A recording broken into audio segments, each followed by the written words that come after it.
So my name is Karissa Valencia. I am the creator and showrunner of Spirit Rangers, which is an upcoming Netflix series. My family is half Mexican and half Somali Shumash, so I identify as Mexican and Native American.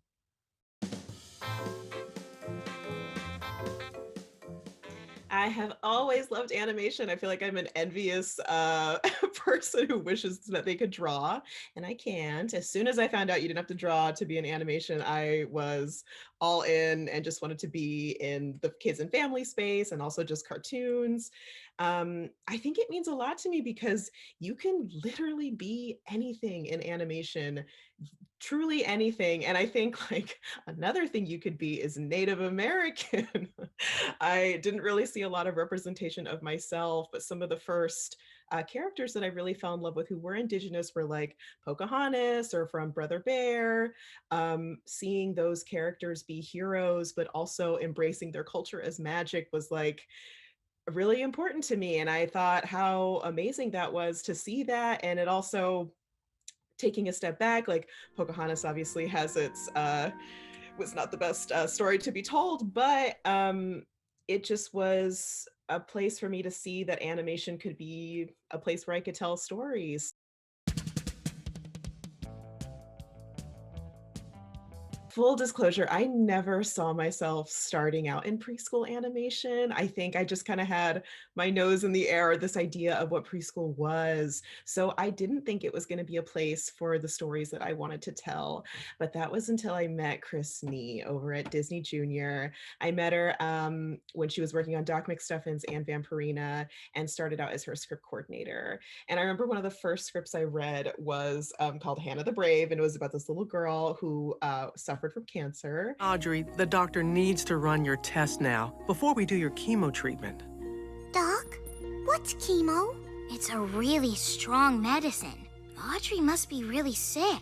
And I just was blown away that we could tell such important and meaningful stories in the preschool space. I kind of just had this preconceived notion of what preschool meant, and that kids' content that young wasn't taken seriously until I met Chris. And she was like really fearless with her storytelling, and it just like totally inspired me as a writer. So when I was thinking of my own ideas and really falling in love with the preschool space, because I just think things like really inspire me to be a better storyteller, because there's this responsibility of like you being the first, their first introduction to media. So when I was coming up with Spirit Rangers, it naturally fit into this preschool space because I wanted to basically tell, we have a lot of stories that are similar to like Grimm's fairy tales, but the indigenous version of like what's the stories about our land and our plants and animals. And there are so many from various tribes. And at the end of the day, Spirit Rangers is like a superhero fantasy adventure show, but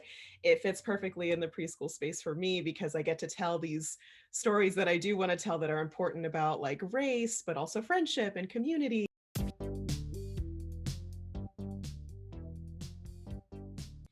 Yeah, so Spirit Rangers is inspired by my childhood, basically growing up on and off the reservation.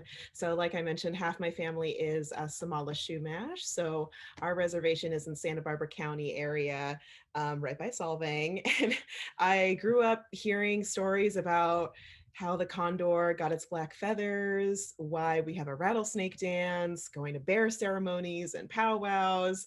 Um, and it was, a space that my family created where I really felt that my culture was magic and important and it existed. But then anytime I left the reservation and went to school, I was always told that we didn't exist. We were talked about in the past tense, going on field trips as a kid, and they would say like, and here the Shumash used to be, and I would be just like, oh my gosh, we're right here, like don't forget about us. So to create more visibility is kind of the real heart of where Spirit Rangers came to be, because I just wanted to show little Native kids going on adventures, wearing hiking boots and pants, not in like leathers and feathers or anything like that. They're just little kids and a happy family. They fight, they love each other. Summer, Cody, Eddie, as of today, you are officially Junior Park Rangers! This is the best day of my life. they also get to go on these epic adventures in this national park, learning about the spirits that live there. And yeah, just like the importance of taking care of their land and place as well.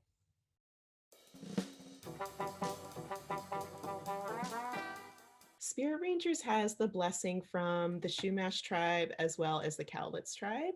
I decided to make our main family a blended indigenous family. So half the family is Shumash, the other half is Cowlitz.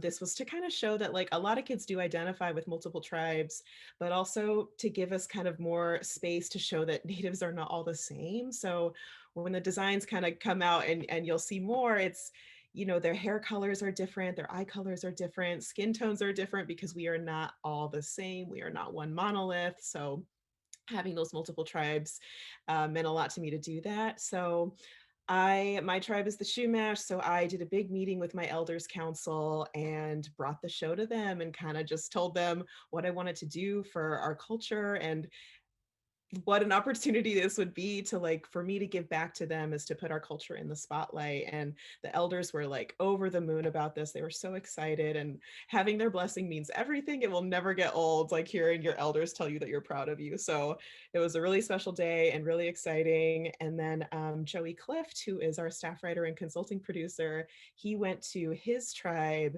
and had the same thing, did a big meeting with them, asked for their permission, and then they gave us their blessing. And throughout the project, we've been able to go to them for help with like different, if we wanted to include language in the series or get some extra support on certain stories or characters we wanted to bring in, they've been there to help us every step of the way.